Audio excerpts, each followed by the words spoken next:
Président, juste parce que c'est vrai que vous m'excuserez, hein, n'a pas qui soloqué les Dieu le Père, Papa de Lungana, notre Seigneur Jésus-Christ, c'est l'Esprit, sa divinité, pas seulement Mokengani, Nauchi et Sika Makamukuya Kilobi, il a porté à faire un témoignage sur ça, les événements de Notre-Dame de Paris. Paris en pleure, alors quelle dame pleure, on ne sait pas trop, on aura l'occasion d'en parler. En tout cas, merci Papa Président. C'est vrai, quand on parle du vestimentaire et lamba, en Congo, parce que c'est notre soubassement du point de vue communication, on appelle ça mvoatu. Mvoeti et mvoatu. C'est vrai que mon Fanda, il y a souvent des dictons qui vous disent par exemple, on reconnaît, l'habit ne fait pas le moine. Mais d'autres pas ajoutent, on reconnaît le moine par son habit. Donc quelque part, il y a...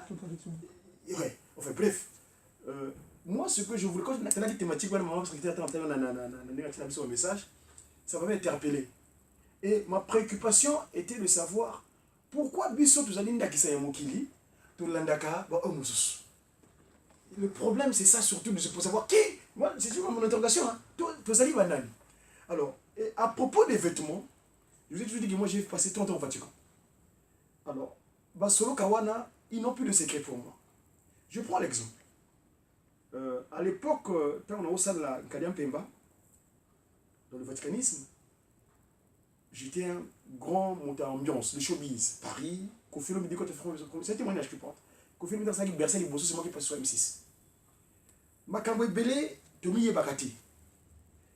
Et là-bas, si le monde n'a pas pour ça, je n'ai pas soulevé l'État, c'est parce que la notion de la présentation, ici, Bandeko te fait na bango. Ces créatures avec qui nous cohabitons, dans la disposition moko spirituelle, et le mot te pensa. Tout ça langue les pensa. Par exemple, quand on parle de vêtements, il y a des griffes. Hein? Griffes. Griffes. Ben, griffes. Ah, nataki Yoshi Yamamoto. Nataki Yves Saint Laurent. Oyebi, n'engi na joie comme moi Yves Saint Laurent. Dolce Gabbana. Oyebi, batouan basavanan. Dolce Gabbana, mi bali. Gianni Versace, c'est des homosexuels. Bibulu kibeni deni bani ya mapenza siko yo muni yango iloko ya motu ya kolata tala ngaso kina koma bopata bingi basika ngai mais mi bina bagoti po na yibi que oyo na latiko et c'est que la wuti wana les médias au bazo faire reportage toute la caméra braquée sur pour nini parce que moi dit MG en fait de Congo té parce que moni oyo na lati parce que na cause la motema mais le fait que la lati eloko yo quelque part puisque il faut pas biso photo na bango photo hein bango ndé bazali wana on fait bref donc la jeunesse les jeunes et malheureusement tout ça a mingité mais surtout sur travers les médias je prends l'exemple tout ça modèle les stars les en jour de l'année atina certains gomo satana a détourné par la déviation tu vois Puff Daddy Beyoncé tout ce monde là du showbiz la cabale a récupéré qu'est-ce qu'ils font ils le prennent en modèle. Alors, il lui faut voir les vêtements. Lui, ah, il wana, comment il est? Bah, pesi moi le CBC. Bref, donc, tout là, tu as Oya Bisso. Merci vraiment beaucoup. Les canissi Oyo. On a, tu vas voir, on a tout. Tu vas pas besoin de faire l'uniforme de ça. Si on avait une industrie appropriée pour ça, mais est-ce que tu vois ça un bon? Jamais. À peu près 17 millions de fidèles. Nous te montrons tout. Il y a un baguette ça. Tomi Yeba, Kibolo, où tu Yves Saint Laurent, Nyama, Kibolo, Kibeli, parce que par ça Yves Berger, il va tirer ouais. Mais pas les balles. Ce qu'on a dit ah, on a dit Yves Saint Laurent. Oh, mais so Nyama, ala ti yoti, parce que griffe menzala be. Ngal na saka boye parce que ala ti mfumo longo, mfumo laza. Ce qu'on dit laza et comme nzala. Ce qu'on a dit nzala ya mfumo longo, griffe ya Kibolo tie ba Nyama tie mais griffe ya mfumo longo. Merci beaucoup. Merci beaucoup. Bon, peut-être mon pasteur au bâtisseur du camp de mon côté, papa pasteur. On commis déjà 20h50. D'accord. En tout cas, merci. Dès que lobby, donc monter groupe de travail, voilà. Des avancements, il y a misala na bango et qu'on permettre biso siko to yeba to pesa ba moyen oyo esengeli auto créer valorisation ya kimbandisme oyo ezali série ya liboso ya lokutakano ya ba jeune to bana ko luka siko ba solution awa to memela susu papa ba problème te mais to memela ye ba solution to memela ye nini ba solution. Maman Sophia abosana kilito nakomba tata mwana molimo centre kwa Olivier c'est vrai nga nalandi nyonso ndenge projet boprésente biso projet wana ezali malamu eloko nyonso tu oyo eza malamu ezali ya biso esika tozomona ifo kobongisa esengelaka toujours tobongisa c'est vrai biso toza bakimaniste tozali na coutume na biso nano oyo mpenza ye moko papa apesa biso un kimbangiste alataka mama nyonso kimbangiste alataka bisama donc biso toza na nyonso soki toza kodévier volontairement po bapapa bamama to ndenge moto akoloba tout à l'heure mpona mama conseil bazolakisa biso lolenge nini ya kolatela biso toza bacongolais femme congolais aza na teni na ye déjà ndenge tolataka maputa c'est vrai tokoya kokoma na place ya problème ya baclimat mais na problème ya climat tomonaka mpe bamama sénégalais bazali ya baza na banzoto mpe lokola biso mais bazala korespecte mibeko oyo ya lingomba na bango et pourquoi pas biso bato toza na nzambe to respecte oyo nzambe azoloba na biso donc d'abord ndenge papa alobaki lavage ya mentalité biso bajeune biso bato komema likambo yango lokola likambo yango tonégligeaki yango toluka tozonga na nzela ya likambo oyo biso tonéglige mpo toza pauvre te toza déjà riche donc tokoki kolata ndenge biso tolatelaka te donc il faut nanu avant nyonso mpo eza projet mobimba il faut mbongo ezala mpona kofongola baentreprise oyo nyonso tu ekoya kokóma voile na baentreprise ya kolia eleli ya biso bakimbangiste to bandi kosomba susu banyama epai na bango te tokozala na babiloko na biso wana nyonso ya biso mokome eloko nyonso tu ebandaka petit à petit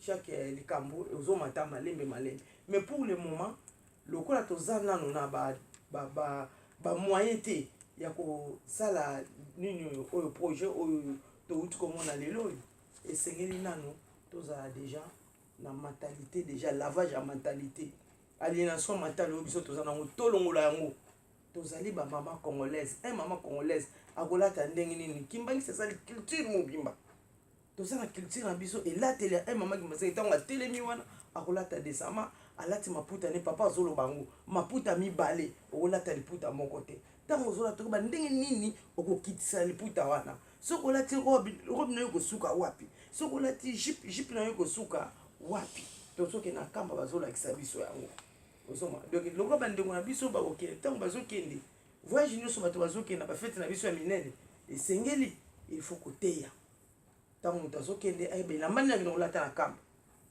ozoma nyonso wana ezali très important ke non mwana oyo awuti na paroisse ya Saint-Ouen akei na pèlerinage na kamba ayeba mpe ndenge azokende na kamba azokendele nini donc biloko wana nyonso tu ezali travail monene il faut esalema po totika koyokisa nzambe na biso soni donc mpo na nga namoni nanu lavage ya cerveau nanu totika nanu mpo soki eloko cerveau esokwami nyonso to ekoya tokana kozwa yango facilement po mutu déjà eza bien lavé mais soki mutu eza nanu na aliénation mata ndenge papa utaki koloba papa nyonso tokoyoka yango te mpo toza déjà na mibeko miyoka yango tozotosa yango te elateli na biso efali nde ezala différent même na bauniforme likambo bino bauti koloba ya batisi bobanda ngo nano même na bauniforme olitoni kotongisaka bauniforme na biso de gauche à droite bauniforme na biso bakutile na biso wana bazotonga yango mpo toza na maputa tolataka mpe biso bakimbangisi olati maputa dépend nango okangi yango kitoko ntango obimi meme soki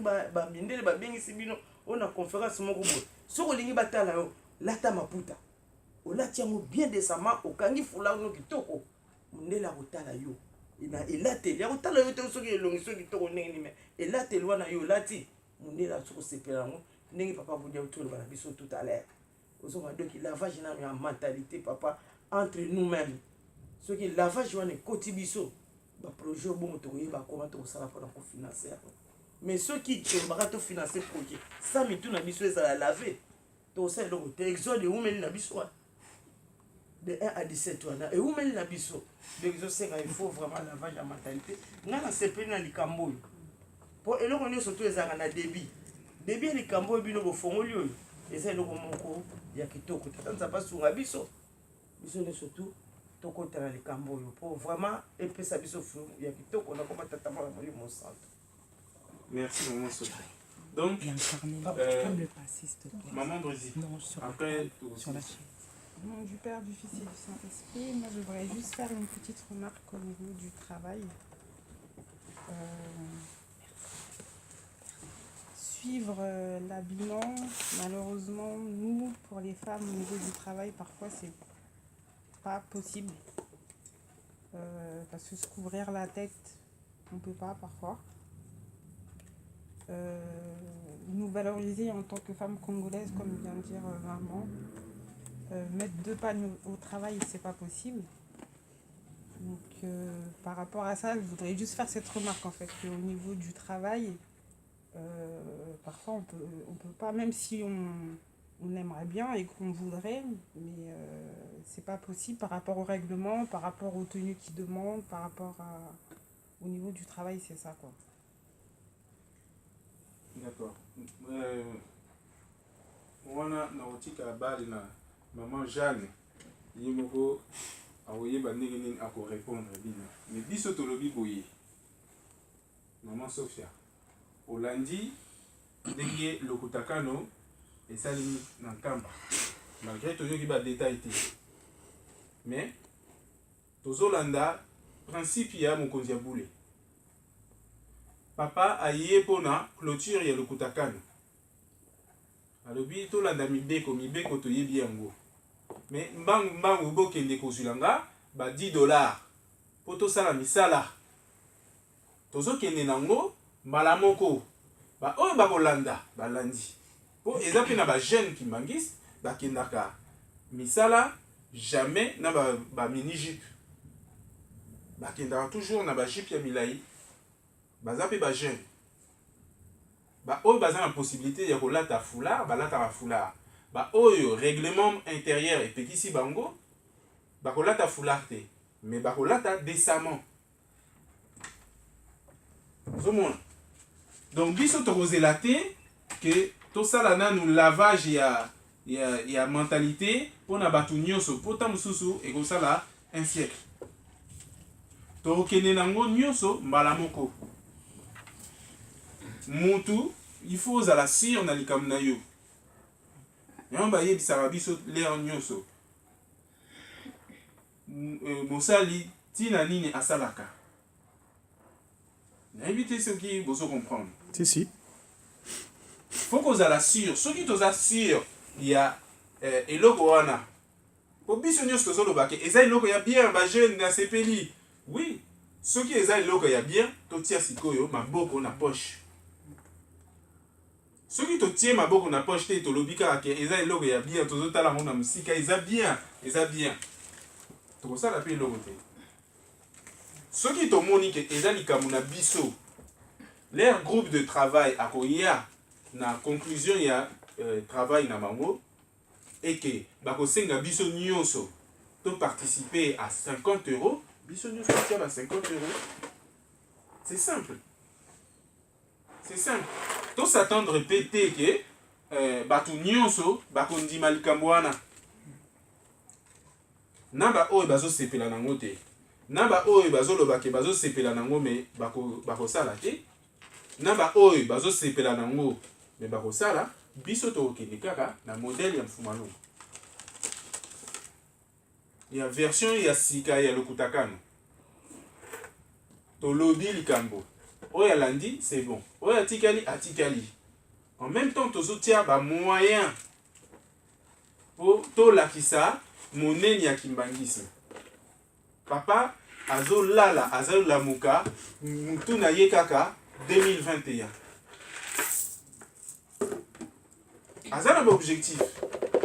biso so toza na objectif te tozotala kaka ke lelo naliaki yaourt lobi nalamuka ça suffit wana biso mais mutu fo azala na objectif et biso lokola tozolanda papa simoki mbanguki ngani biso pe fo tolanda kaka baobjectif wana